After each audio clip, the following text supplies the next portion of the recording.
Assalamualaikum warahmatullahi wabarakatuh. Nama saya Muhammad Afandi. Berikut ini saya akan menjelaskan review jurnal internasional yang berjudul Quasi Experimental Study of Gratitude Journaling on Students Academic Resilience, atau yang berjudul sebuah studi kuasi eksperimental dari gratitude journaling tentang ketahanan akademik mahasiswa. Latar belakang dari jurnal ini atau penelitian ini, masa kuliah adalah masa di mana individu sedang mengikuti pendidikan di perguruan tinggi, baik universitas, politeknik, perguruan tinggi, dan lain-lain. Pada periode ini, mahasiswa mungkin menghadapi masalah baru yang mungkin belum pernah dialami sebelumnya. Masalah-masalah tersebut dapat berdampak negatif bagi siswa. Salah satu yang paling umum adalah gangguan psikologis, yaitu stres. Banyaknya tantangan yang menimbulkan gangguan psikologis menunjukkan bahwa penting bagi mahasiswa untuk memiliki resiliensi akademik yang baik. Ketahanan akademik dalam konteks pendidikan tinggi adalah kemampuan untuk menghadapi tantangan, kesulitan, dan tekanan secara efektif dalam lingkungan akademik. Siswa yang aktif dengan resiliensi akademik yang tinggi akan cenderung menunjukkan sikap yang positif dalam menghadapi suatu masalah. Pentingnya resiliensi dalam akademisi menunjukkan perlunya pelatihan atau intervensi bahwa untuk mengembangkan ketahanan akademik siswa. Studi tentang rasa syukur dan ketahanan akademik yang meneliti efek non-eksperimen dan korelasi antara kedua variabel sejauh ini masih terbatas.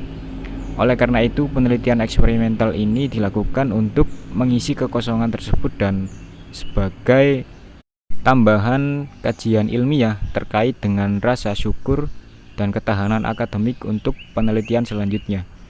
Selain itu, hasil studi eksperimental berdasarkan kegiatan langsung atau kegiatan praktis subjek mengisi jurnal rasa syukur dapat menunjukkan peran kausal dari kegiatan tersebut. Hal ini dapat menjadi acuan empiris bagi mahasiswa dalam menentukan strategi untuk meningkatkan resiliensi akademiknya, sehingga mampu menghadapi setiap kesulitan dan tantangan dalam kegiatan akademik. Ketahanan akademik dan rasa syukur merupakan dua dimensi yang erat kaitannya. Ketika individu memiliki rasa syukur yang tinggi, mereka akan berusaha untuk memandang positif dalam segala hal. Secara tidak langsung akan memudahkan kemampuan individu dalam menghadapi setiap stresor yang dialaminya, dengan menguraikan setiap kondisi sehingga dapat diterima secara positif dan merasa mampu untuk menyelesaikannya. Ini akan membantu mereka dalam menghadapi segala kondisi di dunia akademik, sehingga mereka menjadi lebih tahan terhadap tekanan, tantangan, dan dapat mengatasi masalah akademik. Berikutnya yaitu identifikasi variabel. Dalam jurnal tidak dijelaskan secara detail mengenai identifikasi variabel, tetapi menurut analisis kelompok kami, variabel bebas dalam penelitian ini ditandai dengan desain penelitian yang digunakan dalam penelitian ini, yakni desain ini digunakan untuk membuktikan kausalitas dengan membandingkan pengaruh jurnal rasa syukur terhadap resiliensi akademik pada kelompok eksperimen dan kelompok kontrol. Hal ini sejalan dengan ciri variabel bebas, yakni dalam kondisi eksperimen atau ketika kondisi perlakuan yang melibatkan pemberian kepada partisipan dan dalam kondisi kontrol, atau dalam kondisi perlakuan yang tidak melibatkan pemberian kepada partisipan. Berikutnya yaitu hipotesis penelitian. Dua hipotesis utama dari penelitian ini adalah bahwa ada perbedaan yang signifikan pada tingkat resiliensi akademik pada kelompok yang mendapat perlakuan jurnal syukur dan kelompok tanpa perlakuan jurnal syukur.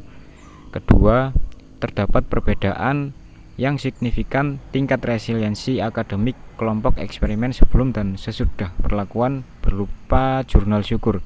Dengan demikian, diharapkan penelitian ini dapat memberikan gambaran tentang pengaruh jurnal syukur praktik untuk meningkatkan ketahanan akademik siswa atau mahasiswa. Berikutnya metode penelitian. Ada 4 aspek yang diukur dalam metode penelitian ini. Yang pertama yaitu partisipan atau subjek penelitian. Jumlah peserta dalam penelitian ini adalah 16 orang, terdiri dari 4 laki-laki dan 12 perempuan. Kemudian partisipan dibagi menjadi 2 kelompok, yaitu 8 orang pada kelompok kontrol dan 8 orang lainnya pada kelompok eksperimen.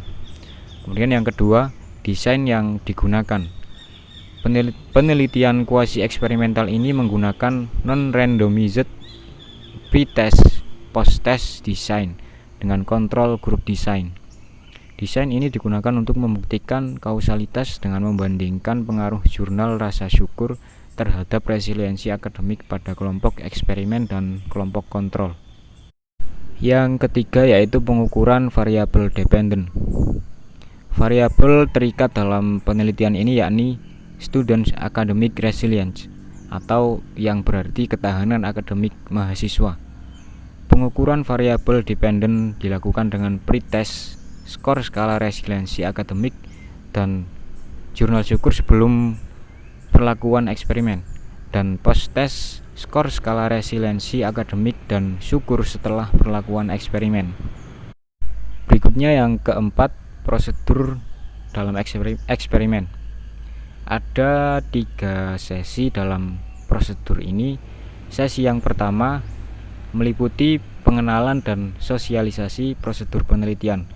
Sesi ini dilakukan melalui Zoom meeting dan dipisahkan antara kelompok kontrol dan eksperimen. Proses ini dibantu penuh oleh 2 orang di luar tim eksperimen, masing-masing menjadi instruktur baik di kelompok kontrol maupun eksperimen. Instruktur harus menjaga validitas penelitian ini.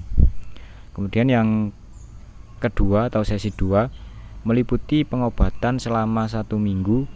Perlakuan pada kelompok eksperimen adalah partisipan diinstruksikan untuk mengisi jurnal ucapan terima kasih pada Google Form yang telah disediakan. Peserta diajak untuk menuliskan setidaknya 5 hal yang mereka syukuri tentang dunia akademik. Sementara itu, kelompok kontrol diinstruksikan untuk mengisi jurnal harian biasa atau placebo dengan menuliskan kesulitan atau sesuatu yang membuat mereka tidak nyaman setiap hari. Proses pengisian jurnal ini dilakukan secara rutin setiap malam selama 1 minggu. Kemudian instruktur memberikan reminder untuk mengisi jurnal setiap hari pada pukul 7 malam sampai 10 malam melalui WhatsApp untuk kelompok kontrol dan eksperimen. Berikutnya yang ketiga atau sesi 3 meliputi sharing, juga penghentian dan evaluasi. Sesi ini dilakukan melalui Zoom meeting dan dipisahkan antara kelompok kontrol dan eksperimen. Setiap peserta diminta untuk menceritakan pengalamannya secara reflektif mengenai kegiatan jurnal yang telah dilakukan selama 1 minggu. Kemudian dilanjutkan dengan sesi terminasi atau terminasi pengobatan. Terakhir, peserta diminta untuk mengisi link evaluasi dan post-test. Berikutnya penjelasan mengenai hasil eksperimen dan kesimpulan. Berdasarkan analisis data, kedua hipotesis penelitian diterima. Pertama, ini hasil studi menunjukkan terdapat perbedaan yang signifikan tingkat resiliensi akademik pada kelompok eksperimen dengan perlakuan jurnal syukur dan kelompok kontrol tanpa perlakuan. Kemudian yang kedua, terdapat perbedaan tingkat resiliensi akademik yang signifikan sebelum dan sesudah perlakuan. Artinya, jurnal syukur dapat meningkatkan resiliensi akademik siswa. Kajian ini berkontribusi pada semakin banyaknya data ilmiah terkait dengan rasa syukur sebagai karakter yang berpengaruh positif terhadap siswa untuk menunjang ketahanan akademiknya. Kemudian kesimpulan dari penelitian ini yakni berdasarkan hasil penelitian dapat disimpulkan bahwa terdapat perbedaan yang signifikan tingkat resiliensi akademik kelompok eksperimen dengan perlakuan jurnal syukur dan kelompok kontrol tanpa perlakuan.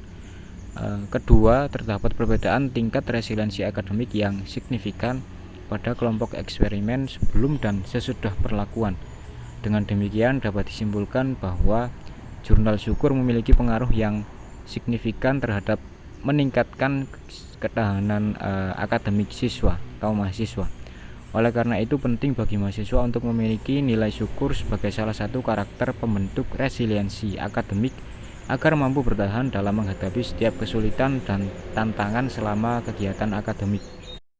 Selanjutnya bahasan yang terakhir yaitu kelebihan dan kekurangan desain yang digunakan dalam eksperimen penelitian ini.